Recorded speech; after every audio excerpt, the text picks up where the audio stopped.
मागील वर्षी 21 मार्च पासून देशभरात कोरोना महामारीच्या पार्श्वभूमीवर चालू असलेल्या लॉकडाऊनमध्ये गरजवंतांना मदतीचा हात देणारा देवमाणूस म्हणजे तौसिफ मामदानी वाशिम जिल्ह्यातील कारंजा लाड येथे रहिवासी असलेले तौसिफ मामदानी यांचा प्रॉपर्टीचा व्यवसाय आहे। वाशिम जिल्ह्यातच नव्हे तर विदर्भात सुद्धा मोठ्या व्यावसायिकांमध्ये त्यांचे नाव आहे। मात्र आपला व्यवसाय सांभाळून सुद्धा या लॉकडाऊनच्या काळामध्ये कोणत्याही प्रकारची जाहिरातबाजी न करता स्वतः गुप्तपणे आपले मदत कार्य मागील 1 ते 1.5 वर्षापासून तौसिफ यांनी सतत चालू ठेवले आहे। ते करत असलेल्या कार्यामध्ये गोरगरिबांना किराणा किट देणे, ज्यांना औषधोपचाराची आवश्यकता आहे त्यांना मदत करणे, मागील वर्षी लॉकडाऊन मध्ये द्रुतगती मार्गावरील ये-जा करणाऱ्या नागरिकांना, वाहन चालकांना खिचडी आणि पाणी वाटप सुद्धा त्यांनी कित्येक दिवस केले। हे कार्य करत असताना त्यांनी कधीच धर्मजात पाहिली नाही। मानवता हाच धर्म म्हणून त्यांनी ज्यांना जशी मदत पाहिजे तशा प्रकारे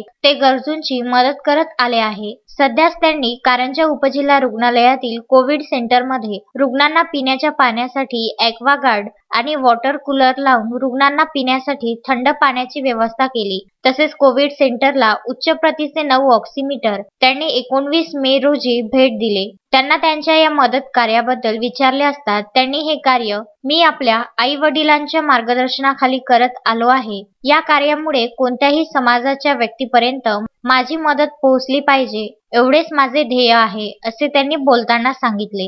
विदर्भ न्यूजने सुद्धा आज या दानशूर व्यक्तीबद्दल मुद्दाम बातमी लावली आहे। यामुळे जास्तीत जास्त लोकांना प्रेरणा मिळावी हाच आमचा दृष्टिकोन आहे। कारंजा येथून विदर्भ न्यूज करिता अक्षय लोटे यांचा हा वृत्तांत।